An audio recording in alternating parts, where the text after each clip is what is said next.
하나님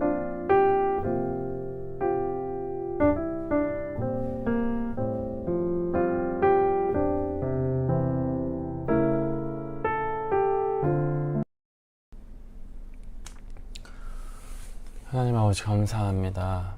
오늘 말씀을 보게 하여 주시고 이 아침 다시 한번 우리의 시작이 어디서부터 왔는지, 우리가 삶에서 드리는 이 예배를 받으시는 분이 누구인지 이 시간 깨닫게 하여 주시옵소서.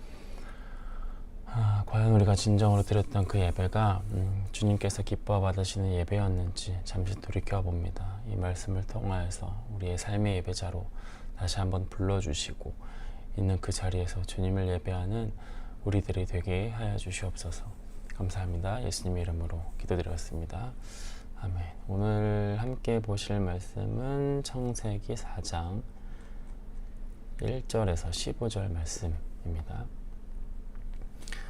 아담이 그의 아내 하와와 동침하매 하와가 임신하여 가인을 낳고 이르되 내가 여호와로 말미암아 득남하였다 하니라. 그가 또 가인의 아우 아벨을 낳았는데 아벨은 양치는 자였고 가인은 농사하는 자였더라. 세월이 지난 후에 가인은 땅의 소산으로 제물을 삼아 여호와께 드렸고 아벨은 자기도 양의 첫 새끼와 그 기름으로 드렸더니 여호와께서 아벨과 그의 제물은 받으셨으나 가인과 그의 제물은 받지 아니하신지라. 가인이 몹시 분하여 안색이 변하니 여호와께서 가인에게 이르시되 내가 분하여함은 어찌 됨이며 안색이 변함은 어찌 됨이냐. 내가 선을 행하면 어찌 낯을 들지 못하겠느냐. 선을 행하지 아니하면 죄가 문에 엎드려져 있느니라. 죄가 너를 원하나 너는 죄를 다스릴지니라. 가인이 그 아우 아벨에게 고하니라. 그 후 그들이 들에 있을 때 가인이 그 아우 아벨을 쳐 죽이니라. 여호와께서 가인에게 이르시되 내 아우 아벨이 어디 있느냐. 그가 가로되 내가 알지 못하나이다. 내가 아우를 지키는 자니까. 가라사대 내가 무엇을 하였느냐. 네 아우의 빗소리가 땅에서부터 내게 호소하느니라. 땅이 그 입을 벌려 내 손에서부터 내 아우의 피를 받았은즉 내가 땅에서 저주를 받으리니 내가 밭 갈아도 땅이 다시는 그 효력을 내게 주지 아니할 것이요 너는 땅에서 피하여 유리하는 자가 되리라. 가인이 여호와께 고하되 내 죄벌이 너무 중하여 견딜 수 없나이다. 주께서 오늘 지면에서 나를 쫓아내시온즉 내가 주의 낯을 배웁지 못하리니 내가 땅에서 피하여 유리하는 자가 될지라. 물은 나를 만나는 자가 나를 죽이겠나이다. 여호와께서 그에게 이르시되 그렇지 않다. 가인을 죽이는 자는 벌을 7배나 받으리라 하시고 가인에게 표를 주사 만나는 누구에게든지 죽임을 면케 하시니라. 아멘. 오늘은 창세기 4장의 말씀으로 저희가 너무 잘 알고 있는 가인과 아벨에 대한 이야기를 이제 소개하고 있습니다.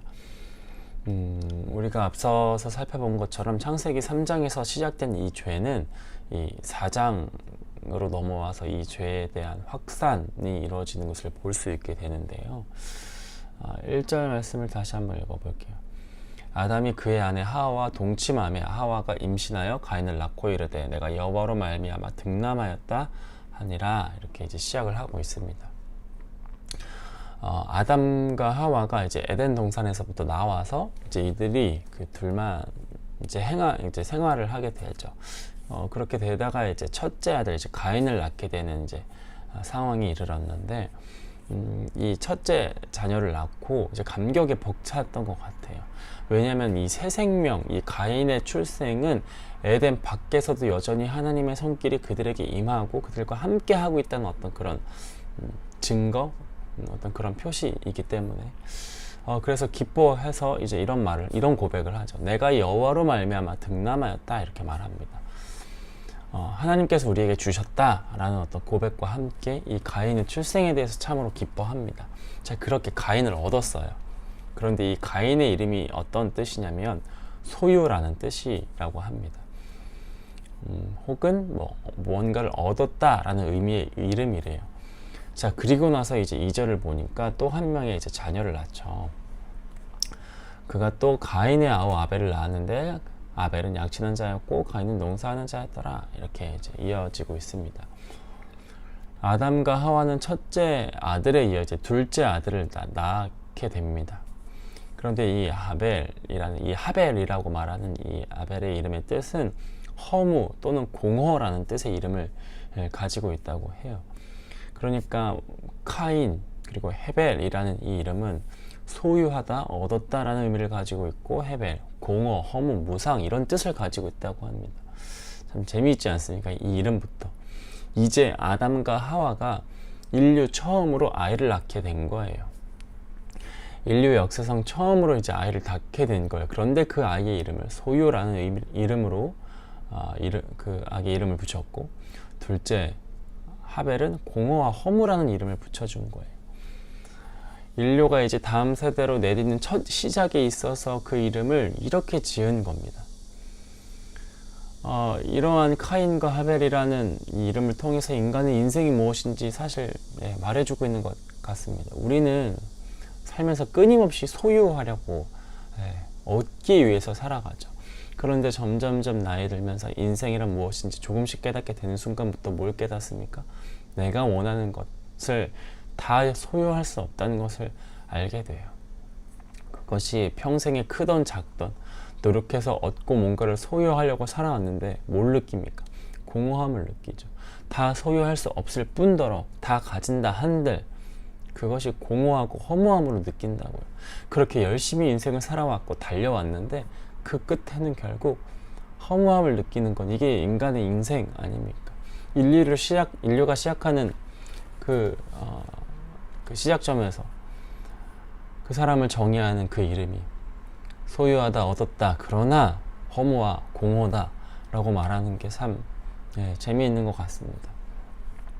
모르겠어요. 왜 아담과 하와가 그의 자녀들의 이름을 이렇게 지었는지 여러 해석이 존재합니다. 처음에 그가 하나님으로 인하여서 자녀를 얻었다는 이 기쁨과 이 벅찬 마음으로 가슴으로 이 하나님께서 주신 것에 감사하여서 얻었다, 소유하였다 라고 이제 말했고, 그래서 그렇게 얻었지만 그러나 살다 보니 에덴 동산에서 하나님과의 어떤 조금의 불편함도 없이 함께 지내며 반응하였던 그 순간순간들이 잊혀지지 않았던 거죠.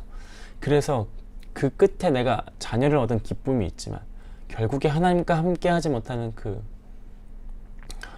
만족하지 못하는 그 기쁨 때문에 둘째 그 하벨이라는 이름, 공허하고 허무하다라는 뭐 이런 해석도 있습니다. 뭐 정확히는 모르겠어요. 그러나 한 가지는 제가 동의할 수 있는 것 같아요. 자식을 얻는 기쁨이라고 할지라도 뭔가를 얻고 내가 정말 이거 가지면 평생 행복할 것 같은 어떤 무언가를 내 손에 가지고 있을지라도 하나님과 함께하는 이런 동행이 없다면 결국 아무것도 아닌 기쁨이라는 거예요. 제 주변에 정말 그 극심한 이 대단한 이 딸바보이신 한 분이 계세요. 정말 딸을 너무 사랑하셔가지고 늘 이제 자랑하시는 분이 있는데 며칠 전엔 또 이렇게 말씀하시더라고요. 이렇게 말하시더라고요. 딸이 없어도 자신의 행복이 100%라고 말할 수 있다. 그러나 딸을 갖게 되는 순간 이전의 자신의 행복이 0.0001이라는 것을 알게 될 것이다. 이렇게 말씀하시더라고요. 얼마나 저도 아직 이 자식을 갖지 못한 기쁨을 아직을 갖지 못했지만 어쨌든 딸이 그 정도인데 하물며 하나님은요? 하나님은 어떻겠습니까? 가인을 낳고 그 감격스러움으로 살아갔지만 그 행복은 하나님과 함께 했던 에덴 동산의 삶과는 비교가 되지 않는 거예요. 뭐 수천억을 갖고 뭐 내가 인생에서 뭔가를 얻었고 명예와 권위와 어떤 그런 대단한 재물을 가졌다 한들 우리의 인생에 하나님과 동행하는 어떤 그런 삶이 아니라면 순간순간마다 하나님을 마음대로 부르고 하나님께서 나에게 응답하시고 나를 찾으시는 그런 하나님이 없다면 그 인생의 끝은 결국 공허하고 허무한 것 아닙니까? 아무리 최고의 것을 얻었다고 할지라도 하나님과 동행하는 삶이 없다면 자신의 삶의 끝에서 즉 그 허무함을 느낄 수밖에 없는 거예요. 그래서 어떻게 해야 합니까? 우리는 하나님을 소망해야 하는 거예요. 우리의 인생이 허무해지지 않기 위한 방법은 하나님과 가까이 하는 것입니다. 자, 그렇게 가인과 아벨이 성장했고 가인의 직업과 이제 아벨의 이제 직업이 나와요. 우리가 알고 있는 것처럼 아벨은 양을 치는 사람, 목축업을 하는 사람이 되었고 가인은 농업을 하는 사람이 돼요. 자, 그리고 3절에서 이제 어떻게 말하는지 봅시다. 세월이 지난 후에 가인은 땅의 소산으로 제물을 삼아 여호와께 드렸고, 이렇게 말합니다. 세월이 지난 후에 라는 말은 단순한 시간의 흐름을 나타내는 말이기도 하지만 동시에 어떤 의미냐면 지난으로 이제 번역된 지난이라는 이 단어가 보면은 이 캐치라는 히브리어를 써요.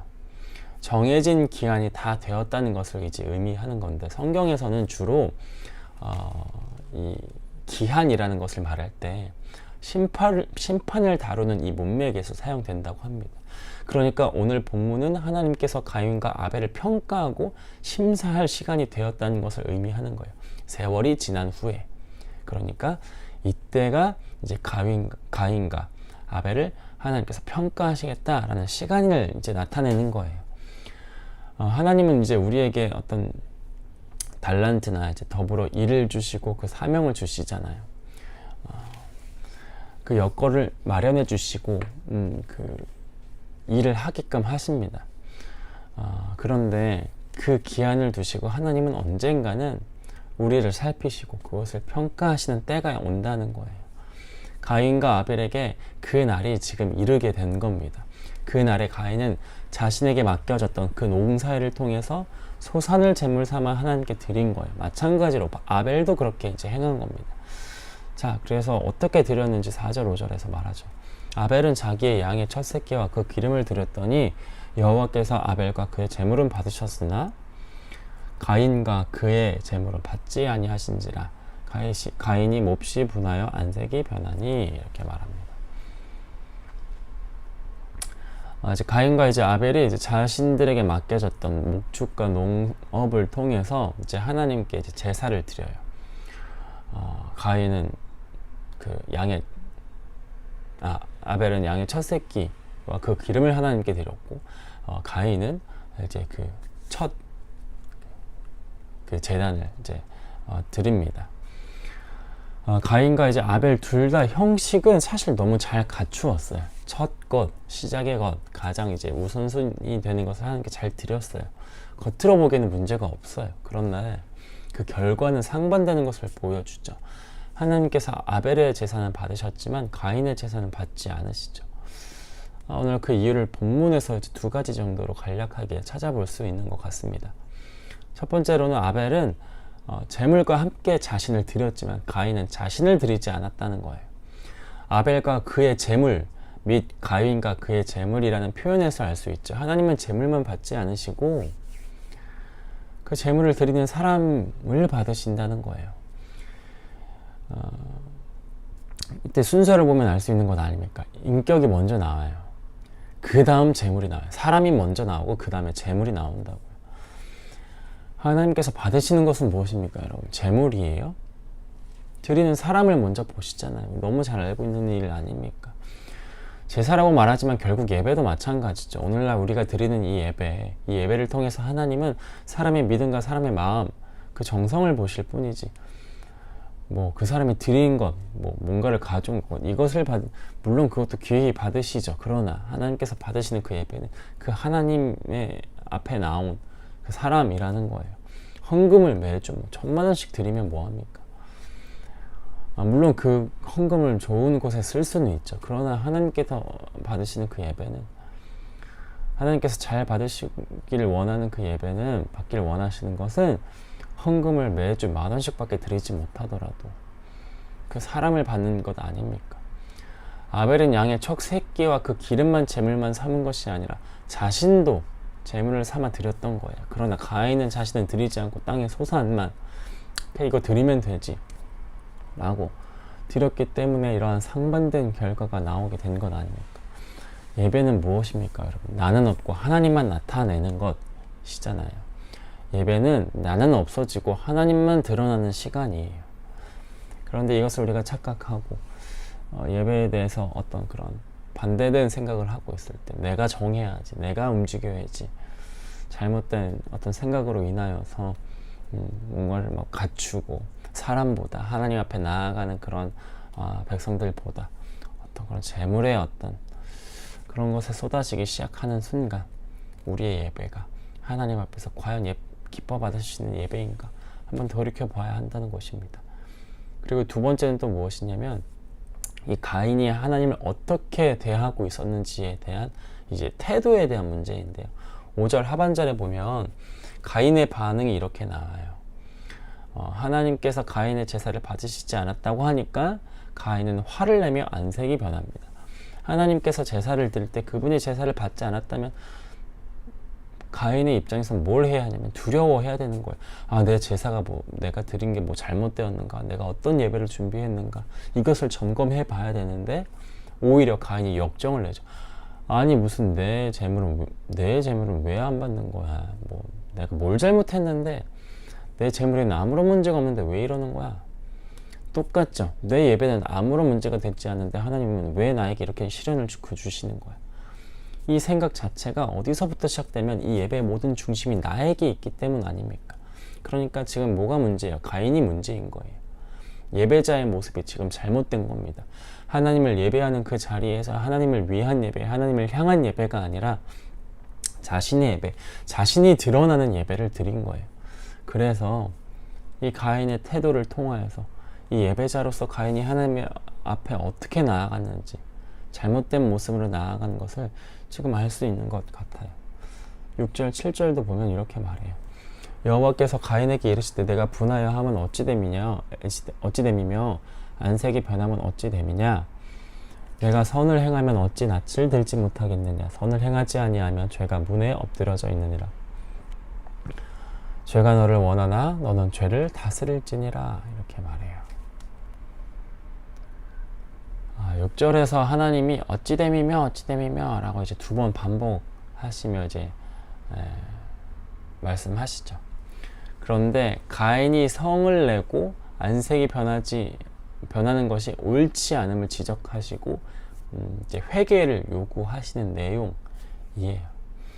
그런데 그러한 모습은커녕 오히려 역정을 내고 있는 거죠. 자, 그리고 8절. 가인이 그 아우 아벨에게 고하니라. 그 후 그들이 들에 있을 때 가인이 그 아우 아벨을 쳐 죽이니라. 이렇게 말합니다. 자, 그리고 이제 가장 그런 비참한 사건이 이제 시작이 되죠. 가인이 이제 자신의 사랑했는지 모르겠지만 어쨌든 그 아벨 그의 동생을 죽입니다. 자신의 제사를 하나님께 받지 않으신 이유가 자기 자신에게 있었지만 결국에는 그 이유를 전혀 다른 사람에게 찾는 거예요. 그리고 자신의 동생인 아벨을 죽이게 된 겁니다. 여러분 참 이 모습을 보면서 얼마나 우리의 모습이 여기에 드러내고 있는지 좀 충격적인 것 같아요. 그 예배에 실패한 자의 모습의 어떤 첫 번째 모습, 하나님을 탓했다가 자신의 자신의 그 잘못을 인정하지 않고 결국에는 다른 사람을 탓하게 되는 거죠. 교회 안에서 이런 모습 얼마나 많이 봅니까? 하나님 왜 저 사람은 주고 왜 나는 안 줘요? 저 사람은 어떻게 저렇게 잘 되게 해주고 왜 나는 안 해줘요? 결국 이 예배에 실패한 어떤 사람의 모습은 봤잖아요. 창세기 3장에서부터 흘러온 죄의 모습이 이러한 모습을 가지고 오고 있는 거예요. 지금 자신을 인정하지 않고 탓하는 것, 하나님을 원망하고 저 사람을 원망하고 손가락질하고 핑계대고 미워하고 도망가고, 아벨이 이 집이 아닌 들로 데리고 나가서 죽인단 말이에요. 아벨을. 가인이 아벨을 죽여요. 그렇게. 오늘 본문에서의 죄의 이런 은밀함에 대해서 생각해 볼 수 있는 것 아닙니까? 그렇게 앞에서는 내가 다 대단하다고 자랑할 수 있는 것들은 다 드러냈지만 결국 그 은밀한 죄를 짓는 것은 사람이 안 보이는 것에서 죽여요. 그런데 그게 정말 사람이 안 보이는 것에서 죽였다고 해서 그 죄가 사라집니까? 아니요. 누가 못 봤다고 해서 그 죄는요 사라지지 않아요. 그 죄를 저지른 사람이 있다면, 그 악함이 남아있다면 그 죄는 더 이상 사라지지 않습니다. 그런데 이렇게 뉴스를 볼 때 수많은 범죄를 저지른 사람들을 보면 자신의 그 어떤 문제들을 뒷수습 하잖아요. 흔적을 지우려고 하잖아요. 돈으로 사람으로 매수해서 그것을 없애려고 하잖아요. 그런데 그것이 없어집니까? 아니요. 그 죄는 사라지지 않아요. 자신의 결국에는 손에 다 남아있는 거예요. 예배자로 살아가는 사람은요, 그의 삶은 그래서 늘 경건하고 신실하게 살아야 되는 거예요. 정해진 예배, 시간의 예배를 드렸다고 해서 참된 예배자라고 할 수 없는 건, 예배는 공예배와 개인의 예배와 삶의 예배가 하나이기 때문에, 연결되어 있기 때문에 늘 자신의 삶을 통해서 신실한 예배자의 삶을 살아야 되는 거예요. 공예배는 하나님이 받으시고 나의 개인의 예배는 안 받는 게 아니에요. 내 삶의 예배가 실패했다면 개인의 예배, 공예배도 실패하게 되는 것 뿐이라는 겁니다. 그러한 가인에게 하나님 찾아와서 이렇게 질문하시는 거예요. 9절 말씀을 보니까 여호와께서 가인에게 이르시되 내 아우 아벨이 어디 있느냐? 그가 이르되 내가 알지 못하나이다. 내가 내 아우를 지키는 자니까. 하나님이 이제 가인에게 다가오셔서 네 아우 아벨이 어디 있느냐? 그랬더니 가인이 아니 내가 어떻게 알아요? 왜 그걸 나한테 찾습니까? 그리고 하나님이 마지막으로 물으세요. 어디 있냐? 하나님이 마지막으로 물으신다는 이 시점, 이 말씀은 사실 우리가 정말 갈 때까지 간 것이 아닌가. 그래서 하나님의 말씀이 이렇게 들리는 것 같아요. 회개해라. 너의 죄를 자백해라. 마치 아담과 하와에게 선악과를 따먹지 말라고 했지만 그들이 먹고 눈이 밝아져서 자신의 몸을 숨겼잖아요. 하나님의 눈을 피했을 때 하나님이 찾았단 말이에요. 어디 있느냐 물어보시잖아요. 물론 우리가 그 죄 앞에서 어떻게 당당할 수 있어요. 부끄럽고 창피하죠. 도망가고 싶죠. 그런데 그 죄에 대해서 물으실 때 하나님은요, 그 책임을 너에게 지금 물으시는 게 아니라 그 정말 인격적으로 우리를 찾으실 때는요, 은혜를 베푸시기 위함 아닙니까, 여러분? 우리가 그때를 계속 미루다 보면 사실 정말 그 하나님의 진노를 피할 수 없지 않나 라는 생각을 하게 됩니다. 결국 그 진실이든지 거짓이든지 그것은 언젠가 수면 위로 떠오르게 되어 있는 것 같아요. 지금 당장은 아닐지라도 내가 그것을 보상받지는 못할지라도 그 모든 것을 심판하시는 하나님 앞에서 그 모든 것은 다 드러나게 돼 있는 거예요. 오늘 우리의 말씀을 통해서 한 가지 알 수 있는 것은 여기에 있죠. 참된 예배자의 삶은 무엇인가? 그리고 그 예배자의 삶으로서 과연 나는 어떻게 이 죄에 대해서 반응하고 있는가? 하나님 앞에서 어떤 누구를 원망하고 하나님을 원망하고 그런 삶을 살고 있지는 않은가? 이것을 함께 점검해 보셨으면 좋겠습니다. 오늘 하루를 시작하는 이 여러분과 저의 삶이 하나님께 드려지는 온전한 예배가 되어서 그렇게 삶으로써 하나님 앞에 나아가는 재물이 아니라 자신을 하나님께 드리는 저와 여러분들이 되셨으면 좋겠습니다. 우리 시간 함께 말씀을 보시면서 함께 각자 있는 곳에서 기도하며 나아가길 바랍니다.